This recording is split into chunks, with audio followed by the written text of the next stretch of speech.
오늘은 요한복음에 기록된 5번째 표적, 예수님이 무리를 걸으신 표적에 대해 함께 나누겠습니다. Today we were going to talk about the fifth signs written by the Gospel of John about the Jesus walk on the water.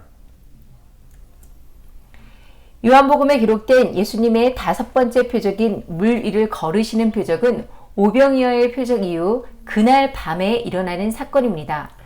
The sign of Jesus work on the water is the sign that is happened his next day night of the sign of 5 loaves and 2 fishes.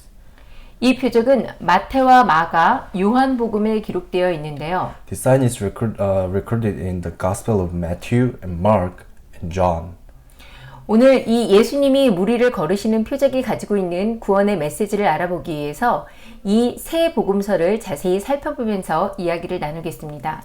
Today, in order to find out the message of the salvation contained in the sign of Jesus walking on water, we will discuss these three Gospels in detail.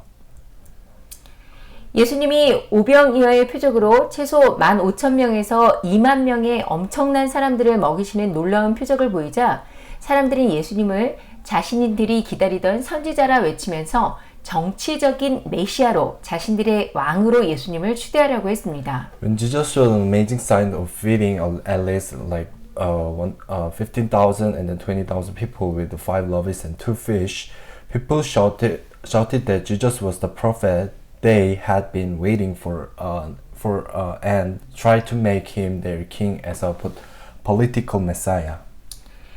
예수님은 이런 사람들의 모습을 보면서 제자들을 재촉하셔서 갈릴리 바다 건너편으로 가게 하시는데요. Seeing these people, Jesus urged his disciples to go across the Sea of Galilee. 여기서 재촉하사로 번역된 이 헬라어 아난카조는 재촉하다, 강권하다, 강제로 시키다라는 뜻을 가지고 있습니다. Here the Greek word anankazo is translated as made in the NIV Bible. The word anankazo has the meaning of urging, forcing.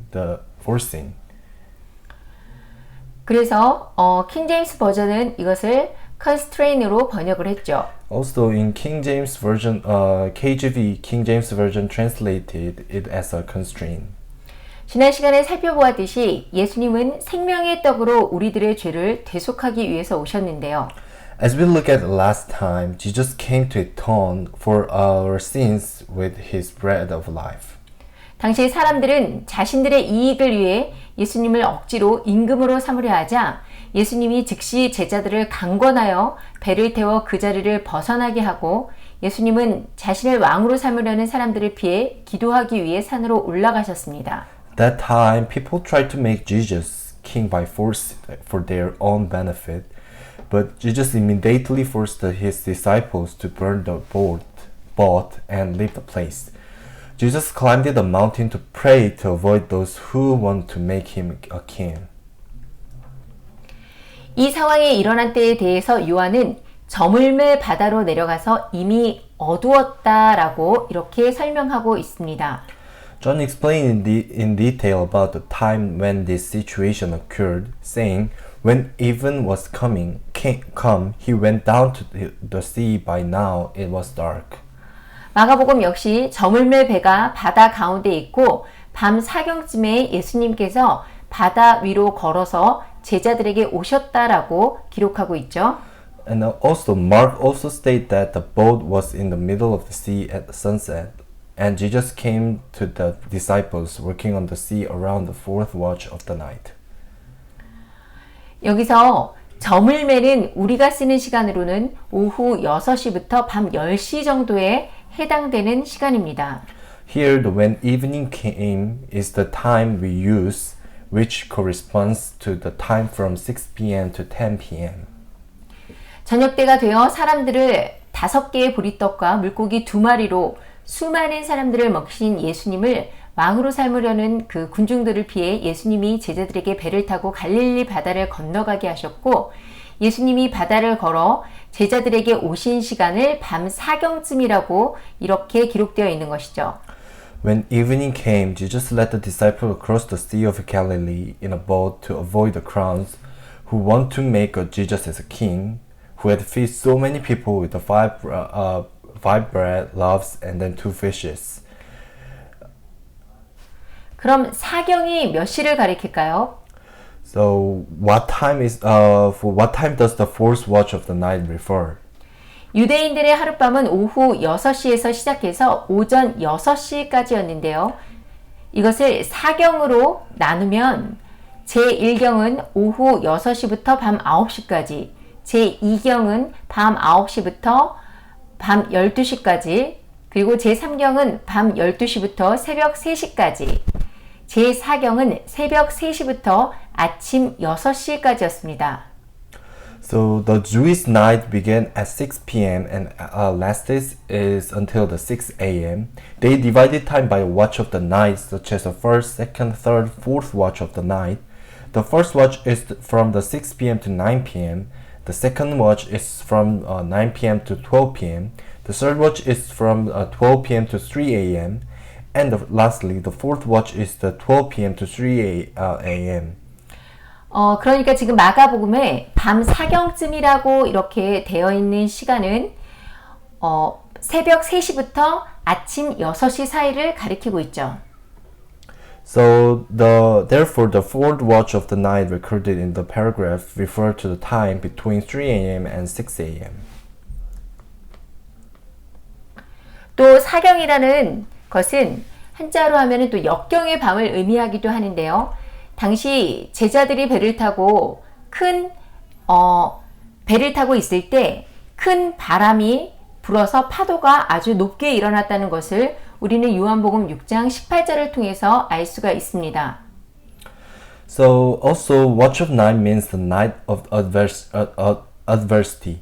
We know from the John chapter 6 verse 18 that when the disciples were in the boat at the time, a strong wind blew and the waves were raised. 큰 바람이 불어 파도가 일어났더라. In 18, a strong wind was blowing and the water rose rough. 이런 일은 갈릴리 바다에서 밤 시간에 흔히 일어나는 일이었다라고 많은 학자들은 이야기를 하고 있는데요. So many scholars claim that this was a common occurrence at the night of the Sea of Galilee. 여러분, 갈릴리 바다는 원래는 호수예요. The Sea of Galilee is originally a lake. 그래서 영어 성경에는 호수로 번역되어 있습니다. So when we see in the English version of Bible, it's translated as a lake. 이 호수가 가로 13km, 세로 21km 정도로 아주 크기 때문에 유대인들은 보통 이 갈릴리 호수를 바다라고 불렀습니다.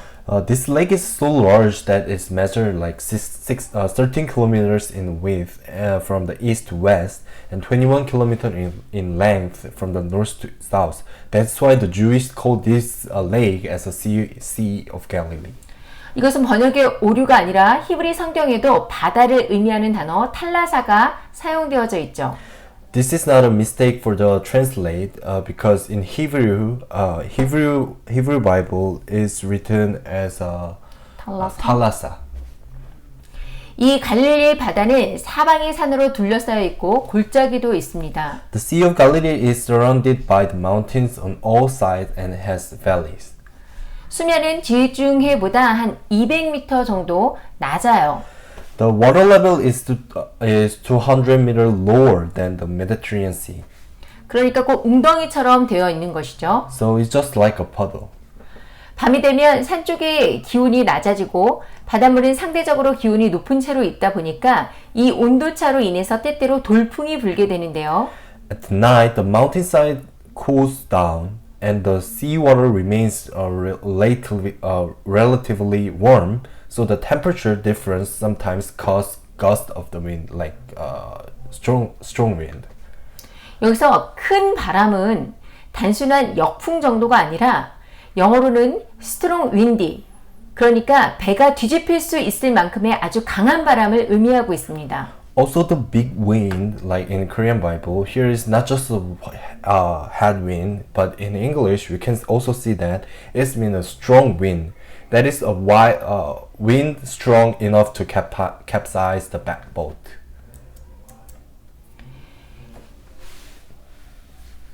제자들이 이 바다 한가운데에서 강한 바람으로 지금 사투를 벌이고 있습니다. So right now the disciple was fighting in the middle of the sea with the strong wind. 마태복음 14장 24절을 함께 읽겠습니다. Let's read Matthew chapter 14 verse 24. 배가 이미 육지에서 술이나 떠나서 바람이 거스름으로 물결로 말미암아 고난을 당하더라. And the boat was already a considerable distance from land, buffeted by the waves because the wind was against it. 이미 바람이 부는 갈릴리 바다가 익숙했었던 이 호수에 어부출순이 여럿 있었던 예수님의 제자들이 지금 강한 바람으로 고난을 당하고 있다라고 기록될 정도면 아주 큰 바람이, 그러니까 일반적으로 그 거센 바람이 아니고 갈릴리 호수 한가운데서 아주 거센 그런 풍랑을, 태풍과도 같은 그런 풍랑을 만났다라는 것을 우리가 알 수 있습니다. So Jesus' disciples, many of whom were the fishermen of this lake, like this Sea of Galilee, who were already accustomed to the windy Sea of Galilee, are now suffering from the strong wind. This great wind, like extremely windy thing, was not a common strong wind, and a very strong storm in the middle of the Sea of Galilee that they have met. 지금 예수님이 제자들과 함께 배 안에 계시지 않잖아요? So in the absence of the Jesus Christ,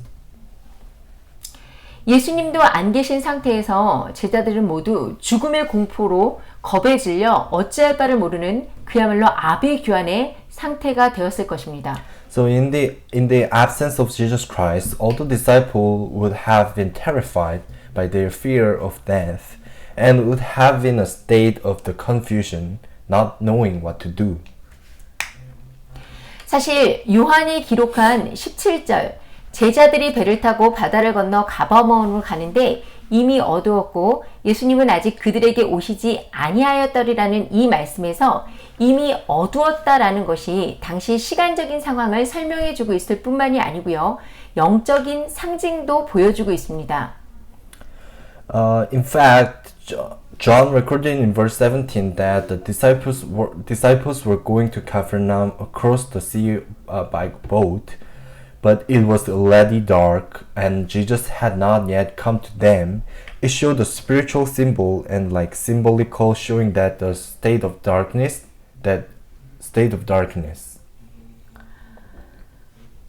이 요한복음 1장 5절 빛이 어둠에 비치되 어둠이 깨닫지 못하더라고 말씀하신 그 어둠의 상태를 상징적으로 보여주고 있다고 볼 수 있죠. So we can show that like it is symbolized that John 1 chapter 1 verse 15 says the light shines in the darkness but the darkness did not understand it.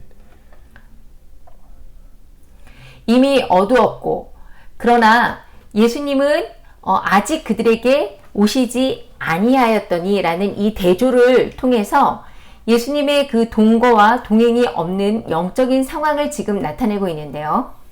So it was already dark, but through that contrast of Jesus had not yet come to them, it presents the spiritual situation where there is cohabitation and companionships with Jesus Christ.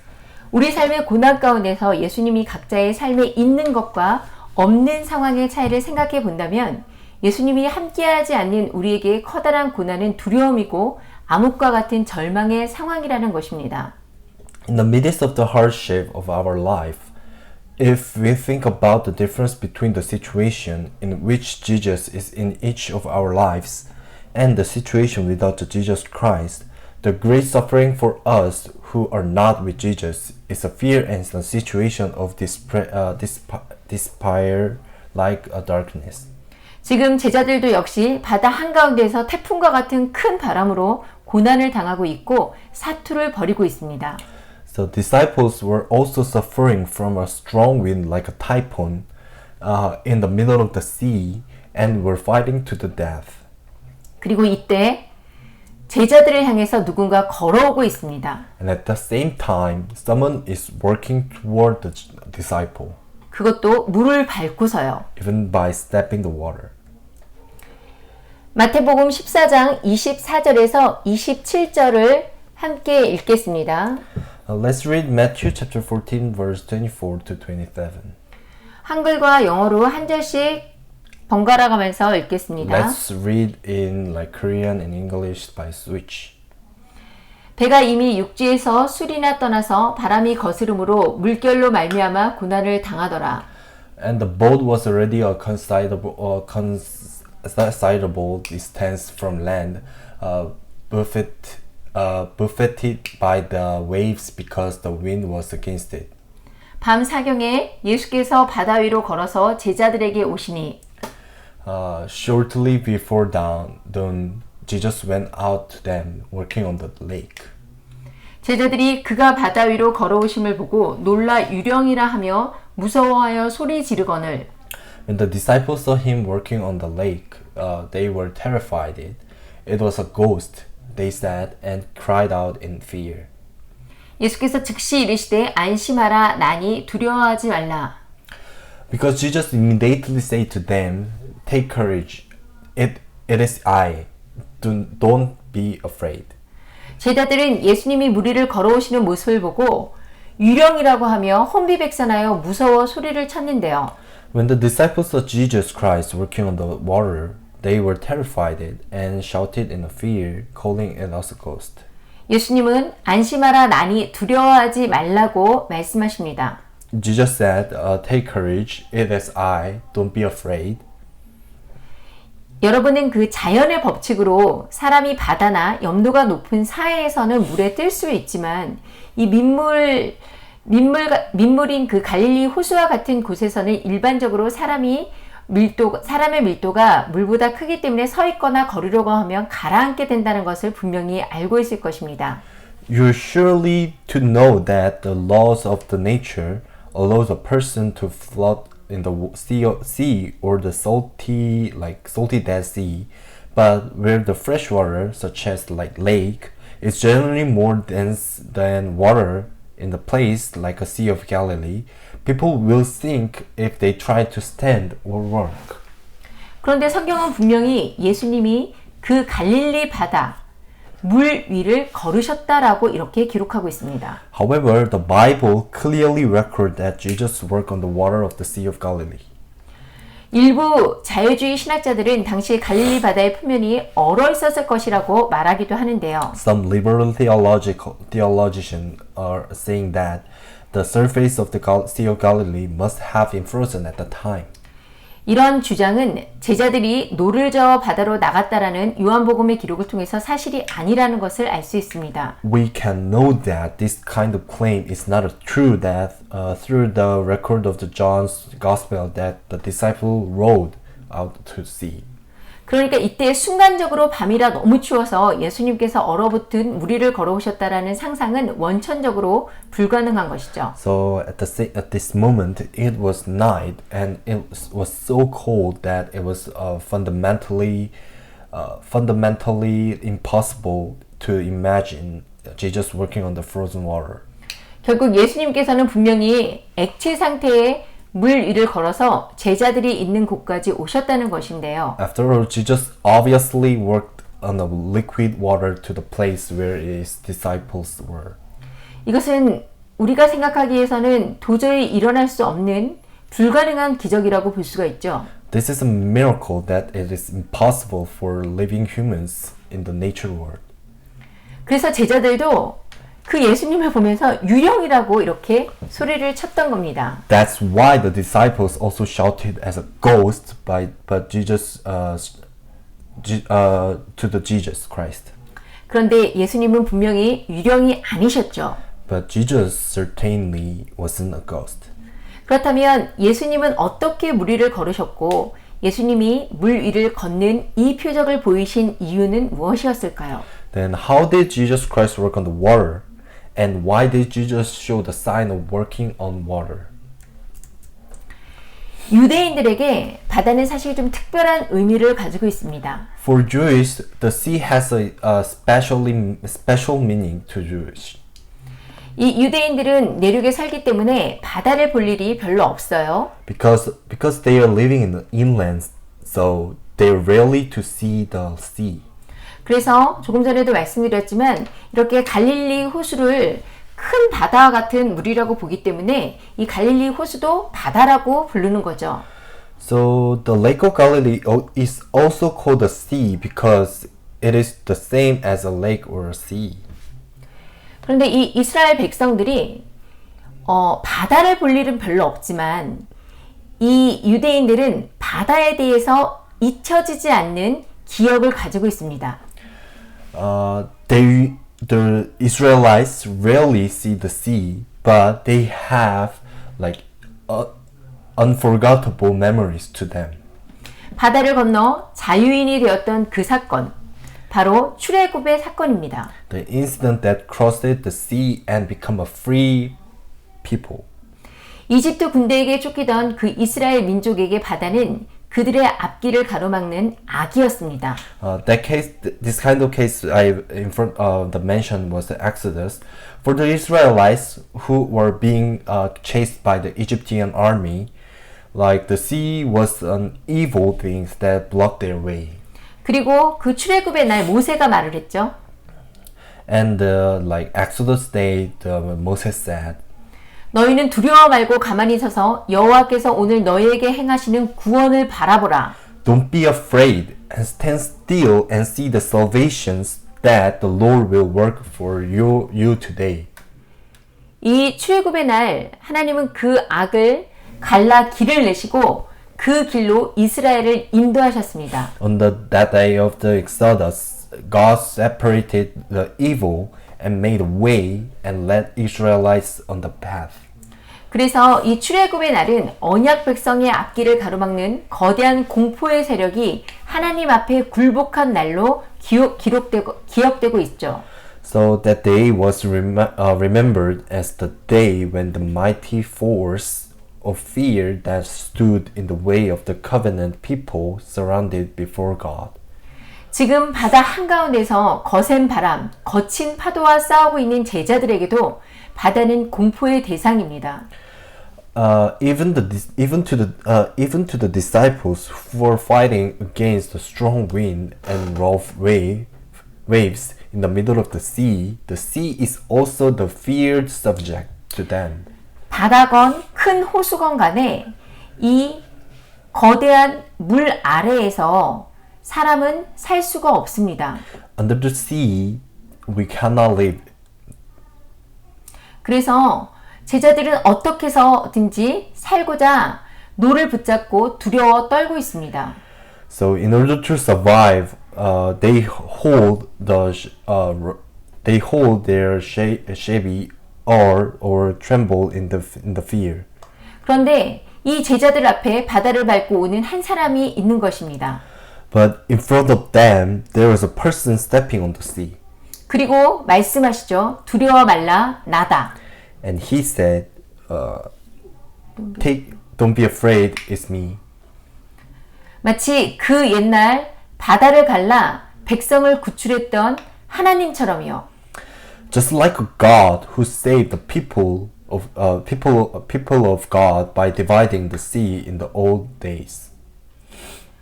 지금 이 말을 하고 있는 이 사람은 자신이 누구라고 말씀하고 있는 것일까요? Who does this person think he is? 제자들은 이 사건을 어떻게 이해하고 있을까요? How do the disciples understood this incident? 요한과 그 마태, 마가가 기록한 이 사건을 통해서 예수님은 오늘 우리에게 또 무엇을 말씀하고 싶은 것일까요? So, and also, what does Jesus Christ want to tell us today, who are living in today, through these incidents recorded by the Gospel of John, Matthew, and Mark? 여러 가지 의미가 있지만 적어도 분명한 것은 이것이 출애굽과 관련이 있다라는 사실입니다. There's a lot of reason that Jesus showed this, but at least what is clear is that all the events that happen on these days close to Passover or related to the Exodus. 예수님이 물 위를 걷는 표적에 대해서 조금 더 자세히 살펴보면 먼저 예수님이 물 위를 걸으셨다라는 것은 자연의 법칙 위에서 자연계를 통제할 수 있는 존재, 바로 예수님께서 창조주임을 나타내고 있는 것입니다. So a closer look at the sign of Jesus working on water. First of all, the fact that Jesus worked on water indicates that Jesus is a creator, a being who can control the nature world above the laws of nature. 왜냐하면 창조주는 물을 창조하셨고 따라서 물, 그러니까 피조물은 창조주의 명령에 복종해야 하는 존재이기 때문이죠. Because the creator created the water, and before the water or creation was a being that had to be obey the creator's command. 출애굽 때 홍해 바다가 길을 내었던 것처럼 모든 하나님의 피조물은 창조주의 명령에 순종합니다. So all the God's creation obeying the creator's like order, such as the sea of Red Sea, also obeying their way to open to the Israelites. 구약을 보면 바다 위를 걷는 것은 창조주 하나님만 하실 수 있는 일임을 말씀하고 있습니다. In the Old Testament, it says that working on the sea is something that only Creator God can do. 욥기 9장 8절을 읽겠습니다. Let's read it. Job chapter 9, verse 8. 그가 홀로 하늘을 펴시며 바다 물결을 밟으시며 He alone stretches out the heavens and treads on the waves of the sea. 예수님 역시 지금 물을 걷는 표적을 통해서 예수님이 바로 창조주이심을 나타내고 있습니다. Jesus also showed that He is the creator through the sign of the working of water. 그런데 예수님은 자신이 창조주 하나님이심을 나타내는 표적을 보이실 때 왜 모세의 기적과 같이 물을 가르시고 물 아래를 걷는 것이 아니라 물 위를 걸어서 제자들에게 오셨던 것일까요? 여러분 이것에 대해서 좀 생각해 볼 필요가 있어요. So, but here we need to think about it. Why? When Jesus showed the sign that He is a creator God, He did not separate the water and work under the water like the miracle of Moses while in Exodus, and came to the disciple by working on the water. What's the difference between that? 물 아래와 물 위의 차이가 있는 것일까요? Is there any difference between the under the water and above the water? 창세기를 보면 궁창 위의 물과 궁창 아래의 물이 존재합니다. So when you see the Genesis, there are water above the firmaments and water under the firmament. 다 같이 창세기 1장 1절에서 2절을 함께 읽겠습니다. Let's read Genesis chapter 1 verse 1 to 2. 태초에 하나님이 천지를 창조하시니라. 땅이 혼돈하고 공허하며 흑암이 깊음 위에 있고 하나님의 영은 수면 위에 운행하시니라. In the beginning, God created the heaven and the earth. Now the earth was formless and empty. Darkness was over the surface of the deep, and the Spirit of God was hovering over the water. 여기서 깊음과 수면은 둘 다 물을 의미하고 있어요. Here, both the depth and the over of the water means water. 그런데 깊음은 히브리어로 태흠이라는 단어로 깊은 바다, 시면으로 해석되는 물입니다. So deep is the tehom in Hebrews, which means water that is interpreted as a deep sea and like abyss. 또 하나님의 영이 수면 위에 있었다고 하는데 이때 수면은 히브리어로 페네 하마임으로 물들의 표면, 그러니까 물들의 얼굴이란 뜻으로 이렇게 해석될 수가 있죠. And also the Spirit of God is said to be above the surface of the water, but at this time the surface of water is the pene hamaim in Hebrew, which means the surface of water or the face of water. 그리고 히브리어를 통해서 이 태움과 마임이 모두 물을 의미하지만 같은 의미가 아니라는 것을 지금 알 수가 있고 이 두 종류의 물들은 모두 지구를 둘러싸고 있는 궁창의 하늘 아래에 있는 물들이라는 것을 알 수 있습니다. And through the Hebrew language, Tehum and Maim both mean water, but you can see that they are not the same meaning. And these two kinds of water are both water under the expanse of sky that surrounded the earth.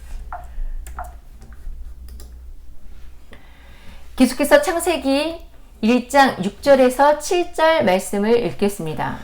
Okay, let's read Genesis chapter 1 verse 6 to 7. 하나님이 이르시되 물 가운데에 궁창이 있어 물과 물로 나뉘라 하시고 하나님이 궁창을 만드사 궁창 아래의 물과 궁창 위의 물로 나누게 하시니 그대로 되니라. So and God said, "Let there be a vault between the water to separate water from water." And 7's also right. Yeah, so God made the vault and separated the water under the vault from the water above it, and it was so. 여기 7절에 만드사라는 단어가 히브리어로는 아사라는 동사인데요. 창세기 1장 1절에서 하나님께서 태초에 천지를 창조하시니라 해서 사용되어졌던 그 무에서 유를 창조하는 동사인 바라라는 동사와는 다른다는 것을 여러분 알 수 있을 것입니다. So in verse 7, the made is different by made is the word of Hebrews asa as a verb. It is different between Genesis chapter 1 verse 1 in the beginning the God created the world as a created.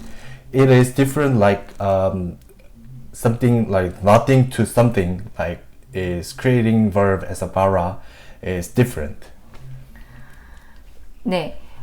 이것은 태초에 하늘들과 땅은 아무것도 없는 무의 상태에서 새롭게 만들어지는 것이 그러니까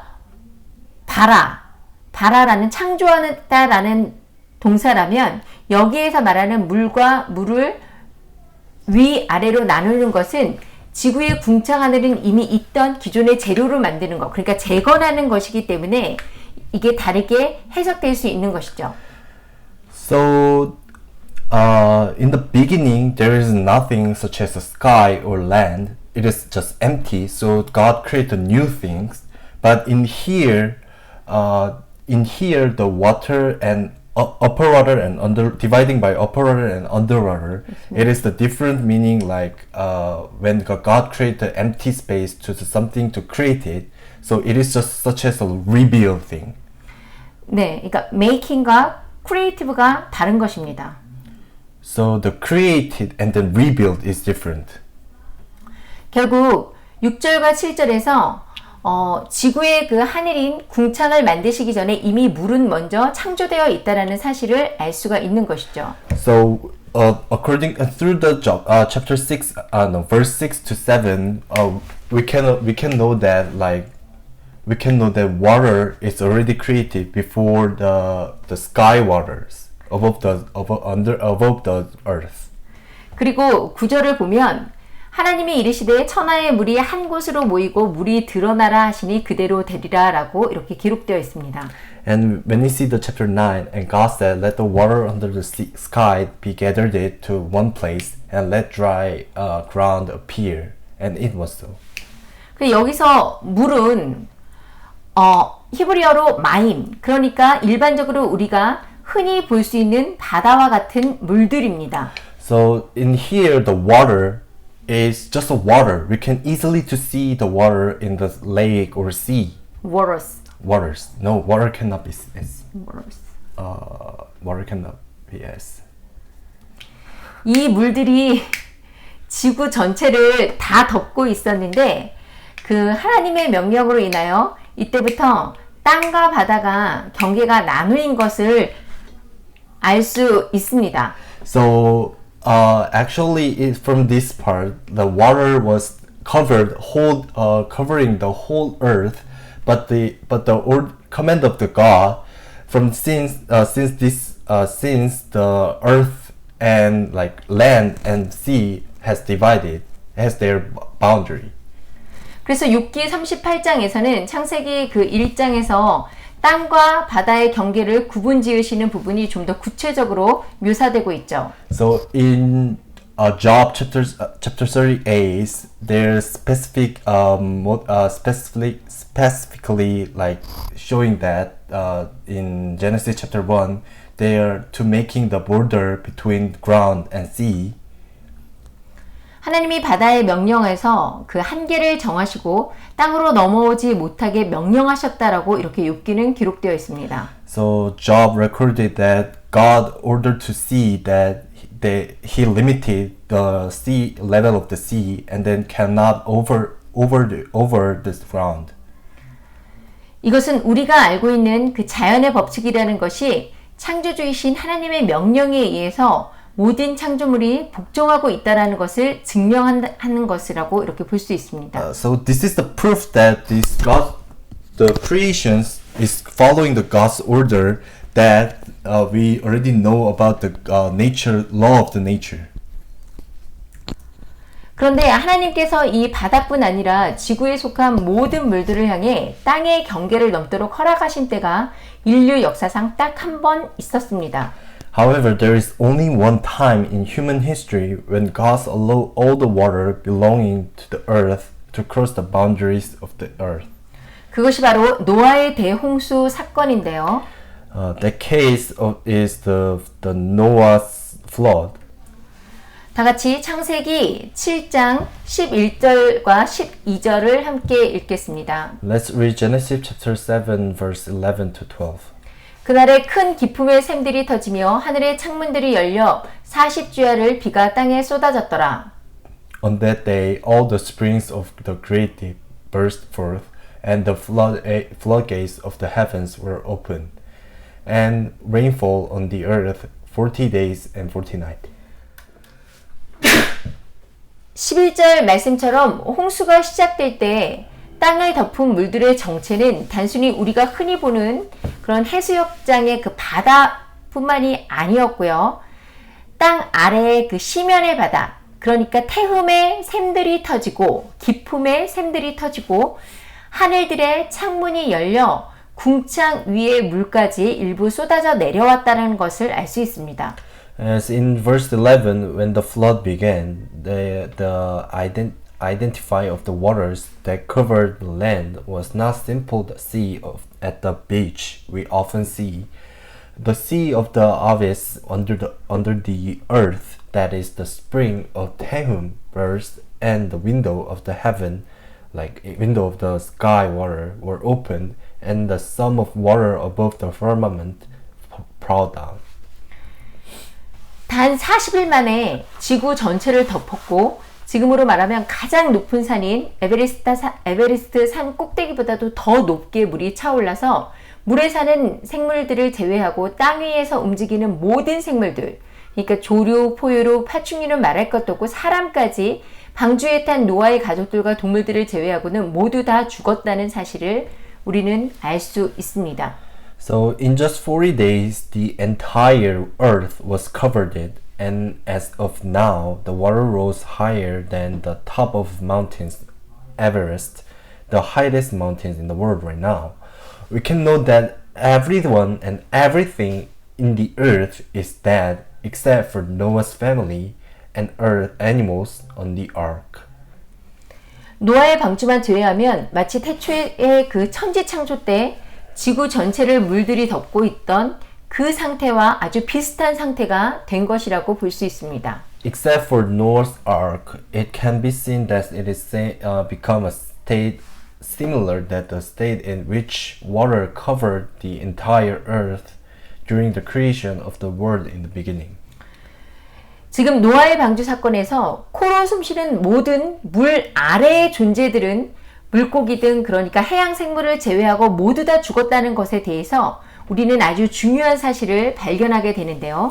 In the case of the Noah's Ark, we discover one important fact or important things from the thing that all being under the water that breathe through the nose died except for marine life such as a fish. 바로 물 아래에 있는 사람은 죽었고 물 위에 있는 사람은 살았다라는 것입니다. Those who were under the water died, and those who were above the water lived. 이것이 바로 침례의 영적 의미입니다. This is the spiritual meaning of baptism. 침례식 때 머리까지 푹 잠기도록 물 아래로 몸 전체가 들어갔다가 다시 물 밖으로 나오게 되죠.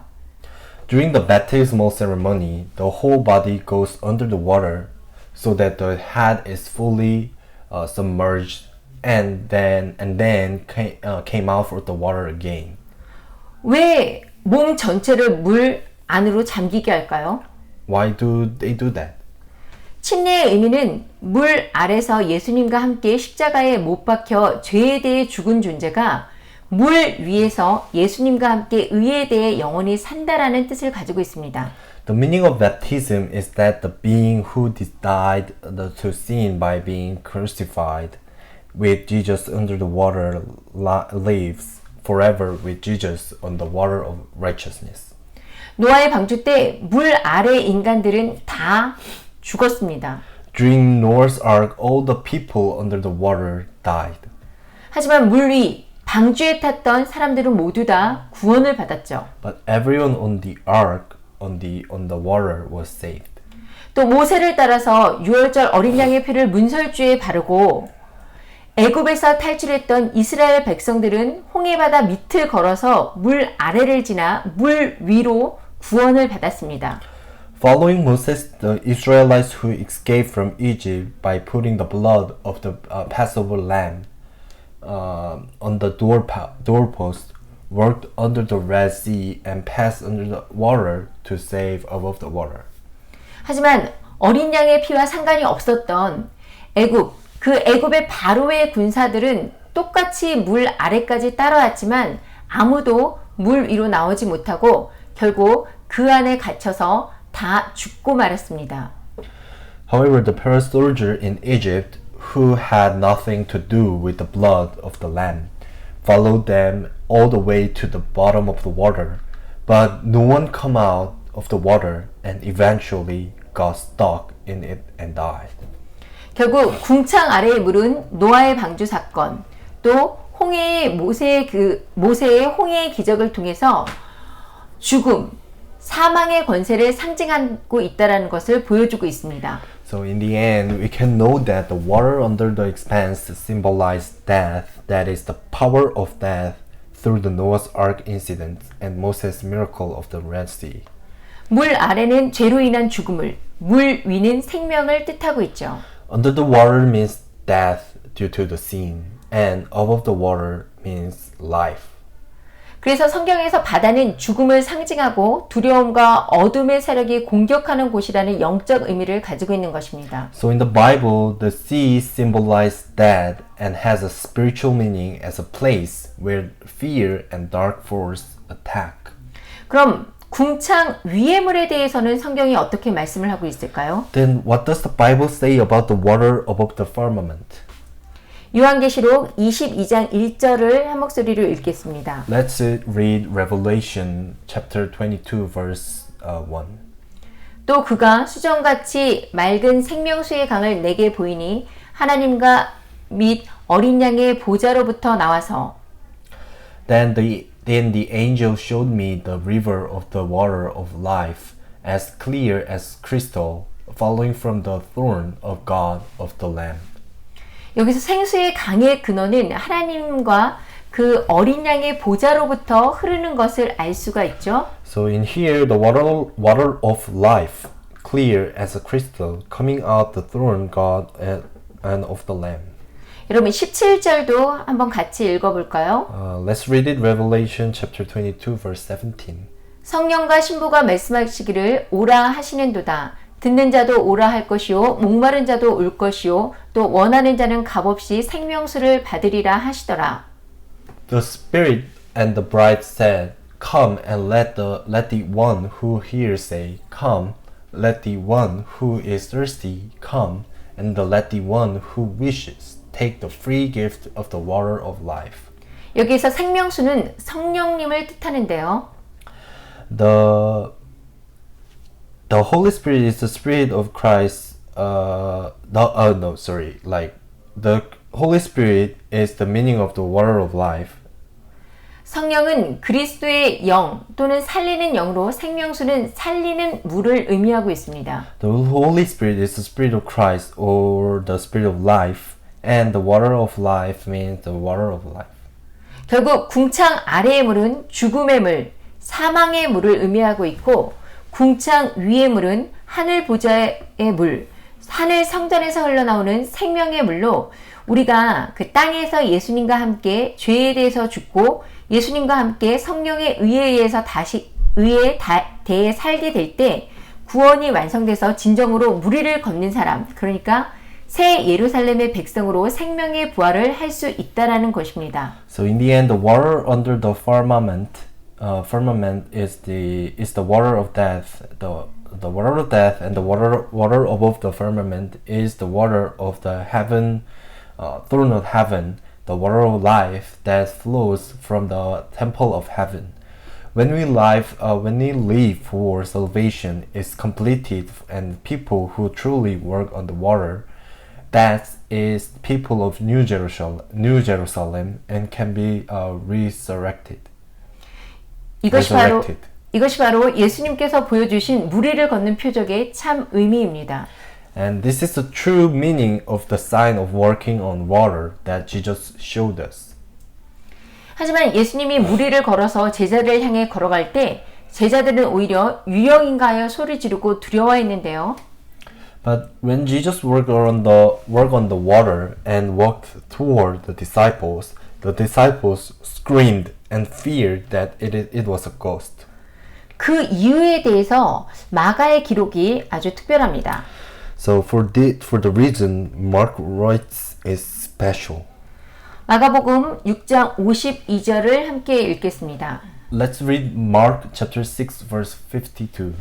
이는 그들이 떡 떼시던 일을 깨달지 못하고 도리어 그 마음이 둔해졌음이더라. For they had not understood about loaves. Their hearts were hardened. 겨우 몇 시간 전에 예수님이 행하신 오병이어의 표적을 보고 또 이것을 경험했던 제자들이 그 표적의 의미, 그러니까 그 표적의 의미가 뭐예요? 생명의 떡으로 오신 예수님이죠. 이 의미를 제대로 깨닫지 못하고 오히려 마음이 지금 둔해졌다라고 이렇게 이야기하고 있는 것입니다. The disciples who saw and experienced the sign of 5 loaves and fishes performed by Jesus Christ just a few hours ago did not properly realize the meaning of the sign, which is Jesus who came as a bread of life, and rather harden their hearts. 여기서 둔해지다라는 단어는 히브리어로 포로, 돌에서 유래된 단어인데요. 돌같이 굳게 하다, 둔하게 하다, 어둡게 하다, 우둔하여지다라는 뜻을 가진 단어로 제자들은 자신들이 예상하지 못한 방법으로 무리를 걸어서 오시는 예수님을 보고 당황했는데 이것이 오병이어의 사건 이후 배를 타고 갈릴리 바다를 건너면서 만난 큰 바람과 고난 가운데 예수님을 찾지도 부르지도 않고 있었던 그 믿음 없이 어떤 영적으로 굉장히 둔해진, 어두워진 제자들의 상태를 말하고 있고 결국 이런 제자들은 지난 시간에도 보았듯이 대부분이 예수님의 그 생명의 떡에 대한 말씀을 듣고 이 말씀이 어렵다며 예수님을 떠나죠. So the word of hardened, the Hebrew word for this word is pro, which is a hard word derived from stone, meaning the hardened like a stone, the dull or dark to be the dull. After seeing Jesus, they were confused.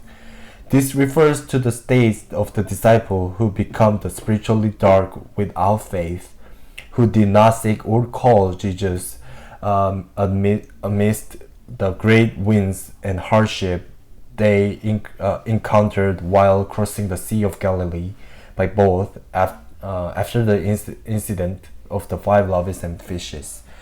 As we saw the last time, most of them left Jesus Christ, saying that it is too difficult when Jesus teach them about the bread of life. 여러분, 마음이 둔해진다라는 것은 영적으로 둔감하고 분별력이 없어진다라는 것입니다. So to have a hardened mind means to be spiritually insensitive and to lose discernment. 어떤 그 영적 신성의 세계, 그 축복의 세계로 나가는 통로가 마음이라고 할 수 있는데요. 이 마음이 둔감하여진다라는 것은 하나님과의 관계가 원활하지 못하여 영적으로 죽어가고 있다라는 것을 뜻하고 있죠. The heart is the passageway to the world of spiritual sanctity and blessing. And when this heart becomes insensitive, it means that we are dying spiritually because our relationship between God is not smooth. 이사야 선지자는 이사야 6장 9절에서 너희가 듣기는 들어도 깨닫지 못할 것이요 보기는 보아도 알지 못하리라고 해서 그 이스라엘의 그 멸망의 원인을 들어도 듣지 못하고 보아도 알지 못하는 마음의 둔감함에 있다라고 이렇게 역설하고 있습니다. So in Isaiah chapter 6 verse 9, the prophet Isaiah emphasized that the cause of Israel's destruction was the dullness of their hearts, hearing but not hearing and seeing but not understanding, saying, the being ever hear but never understanding, be ever seeing like but never perceiving. 마음이 둔감하다, 그러니까 영적으로 둔감해지는 것은 영적 무감각을 의미하고 있는데요. 여러분은 혹시 이런 영적 무감각 속에 빠져 있지 않으신가요? So being spiritually insensitive means is spiritual like insensitivity. Aren't you like falling into this kind of spiritual numbness? 반복되는 그 예배와 교회 생활 속에서 우리는 처음에 그 믿음을 잃고 영적으로 둔해져 무감각에 빠져 있는 경우를 종종 보게 됩니다. In repeated worship and church life, we often see cases where we lost the initial faith and become spiritual numb. 이런 사람들은 예수님을 믿는다고는 하지만 막상 고난이 닥치면 신앙인의 모습이 없어지고 문제를 해결하는데 자신의 생각과 세상의 방법을 사용합니다. These people saying they believe in Jesus Christ, but when hardship come, the appearance of believer disappears, and they use their own thoughts and the method of the world to solve problems. 제자들이 꼭 그랬습니다. 방금 전까지, 그러니까 몇 시간 전만 해도 그 오병이어의 놀라운 표적을 직접 경험하면서 이 표적을 일으키신 예수님의 제자로서 우쭐거리면서 그 옆에서 봐라, 내가 저분의 제자야 하며 이분이야말로 우리의 왕이시다라고 이렇게 확신했지만 이제 어려운 지경에 이르렀을 때 다가오시는, 무리를 걸어서 다가오시는 예수님을 보고도 오히려 유령이라고 놀라서 지금 소리치고 있는 것입니다. The disciples certainly did.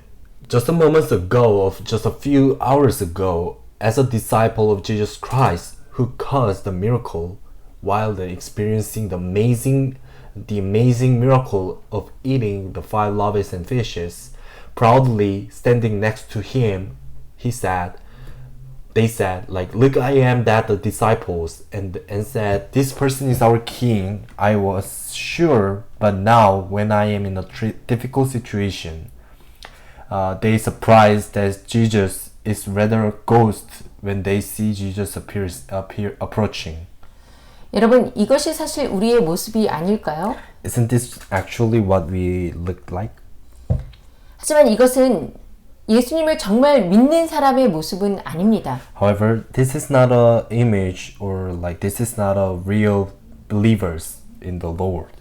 이런 제자들에게 예수님은 50절에 안심하라 내니 두려워하지 말라라고 말씀하셨습니다. To these disciples, Jesus said in verse 50, take heart, it is I.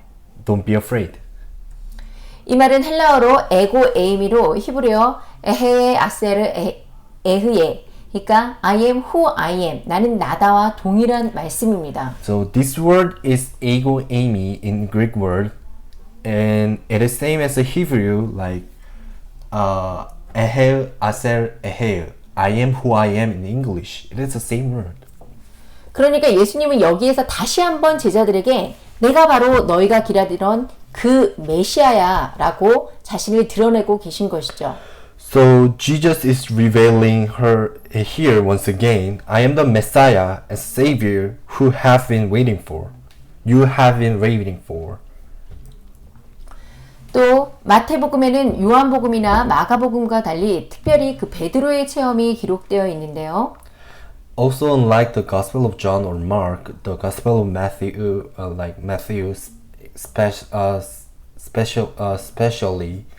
specially recording the Peter's experience. 예수님이 그 물 위로 걸어오시는 모습을 보고 제자들이 공포에 빠졌을 때 나다 두려워하지 말라라고 말씀하시자 베드로가 만일 주님이시거든 나를 명령하사 물 위로 오라 하소서라고 말하며 배에서 내려 물 위를 걸어 예수님께로 걸어갑니다. So while the Jesus when the Jesus saw Jesus working on the water, they screamed it in fear and said to his disciple in fear, "Don't be afraid, it is I."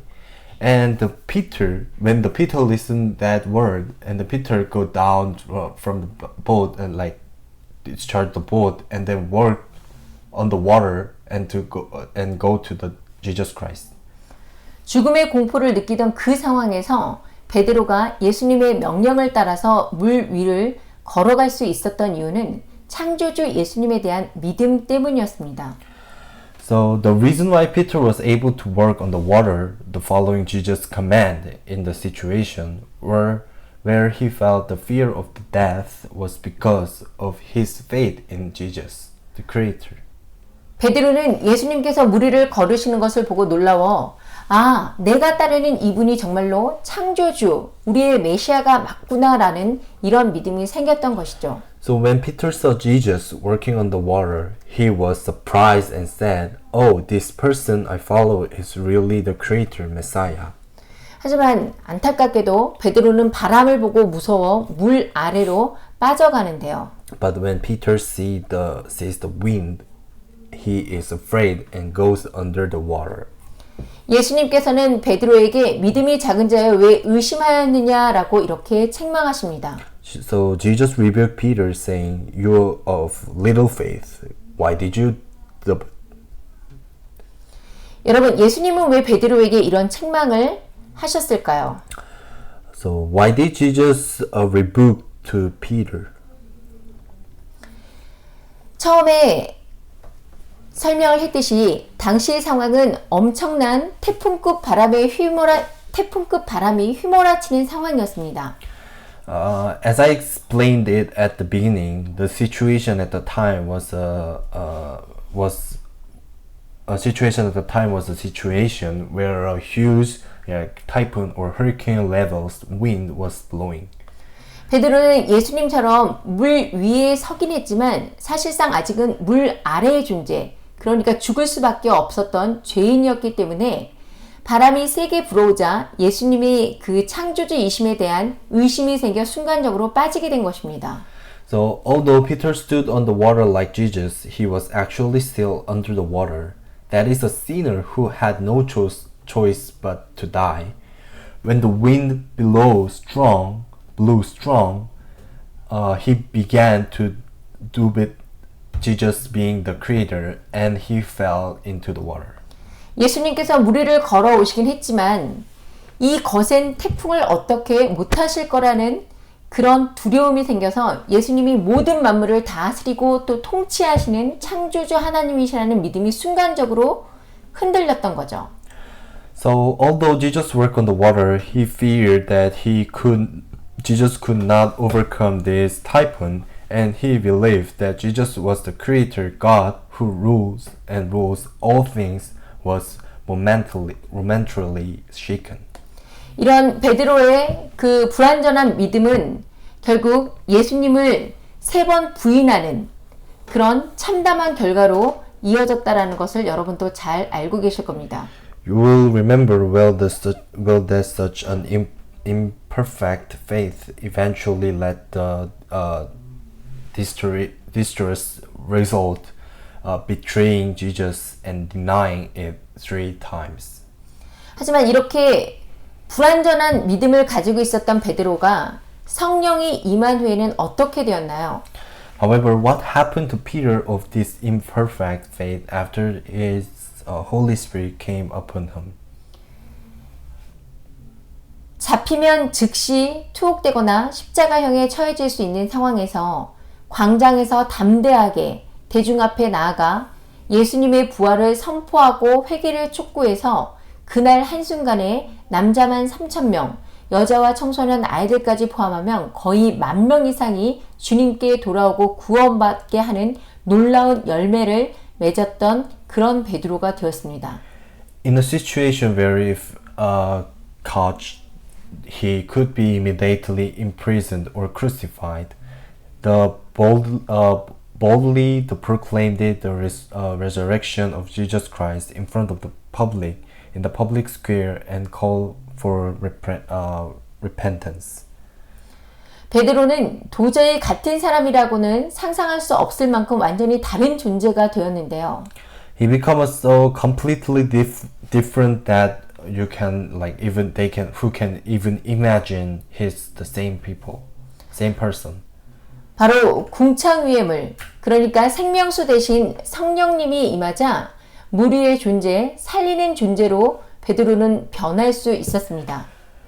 So when the Holy Spirit who become the water of the firmament, the water of life come upon them, they change into beings above water and beings who save lives.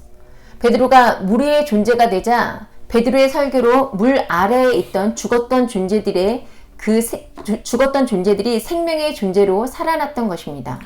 When Peter became a being on the water, through his preaching, brought the dead beings under the water back to life. 여러분, 저와 여러분도 마찬가지입니다. So you and I are same. 마지막 때 환란의 바람이 불어올 때 우리가 진짜 물 위의 존재인지 물 아래의 존재인지가 드러날 것입니다.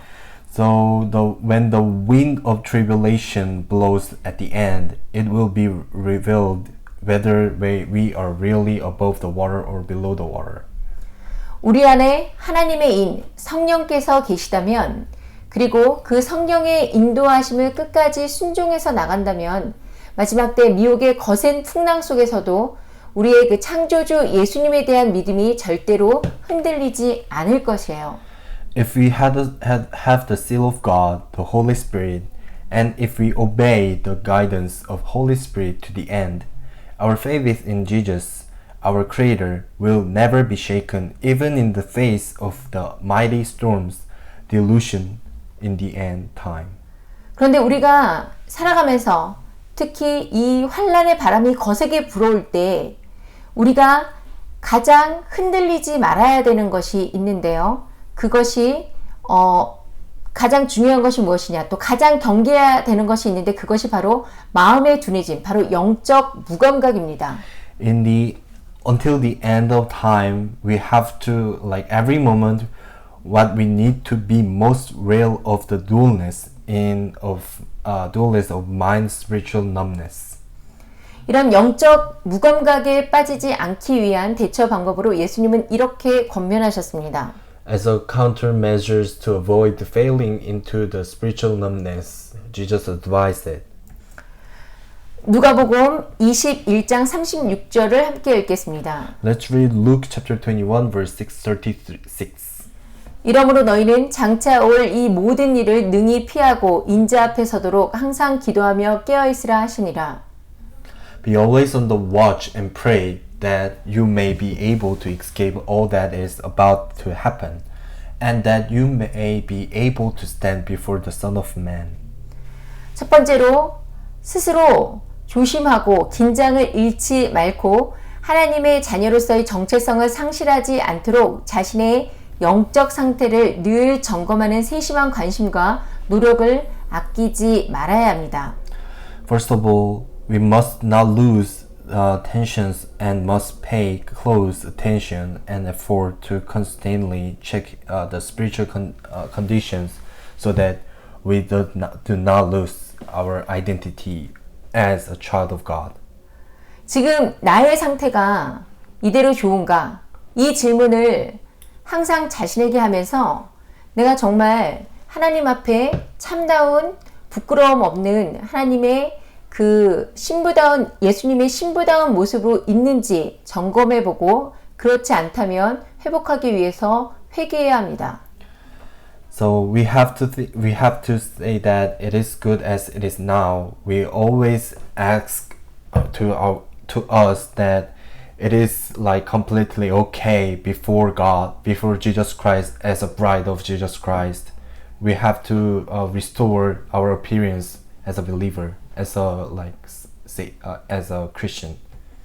그래서 매일매일 자신의 삶을 돌아보고 회개하기를 권면합니다. We always ask you guys to yourself question and believe that we should restore his appearance as a believer. 그리고 또 둘째로 말씀과 기도로 늘 깨어 있어야 합니다. Second, we must always be awake with the word and prayer. 말씀은 우리가 매일 먹어야 하는 영적 양식이고요. 기도는 영적인 호흡이기 때문에 어떤 상황에서도 쉬지 말아야 한다는 것입니다. The word is the spiritual food we must contain every day, and prayer is our spiritual breath, so we must not rest under any other circumstance. 예수님은 그 허기진 상황 속에서 사람이 떡으로만 살 것이 아니라 하나님의 말씀으로 산다고 하여 하나님의 말씀을 영의 양식으로 취하는 것을 더 귀하게 여기셨습니다. Even in that hungry situation, Jesus considered it more precious to take the word of God as a spiritual food, saying that people do not live by bread alone, but by the word of God. 또 사무엘 선지자는 기도를 쉬는 것에 대해 무서운 죄로 여겼다는 것을 여러분 기억하시기 바랍니다. And also please remind and remember that the prophet Samuel considered it a terrible sin to stop praying. 저와 여러분이 매일매일 항상 기도하며 깨어 성령 충만한 삶으로 마귀가 다스리는 이 어둠의 시대에 취해서 자지 말고 빛의 자녀들처럼 깨어 충성된 믿음으로 물 위에선 부활의 신령한 몸을 입고 천상에서 함께 찬양하며 다시 만나기를 모든 만물의 주인, 창조의 주이시며 심판주이신 예수님 아람어로 야슈아 마슈의 이름으로 축복합니다. You and I always pray and stay awake every day to live a life filled with the Holy Spirit. Do not sleep drunk in the age of the darkness ruled by the devil, evil.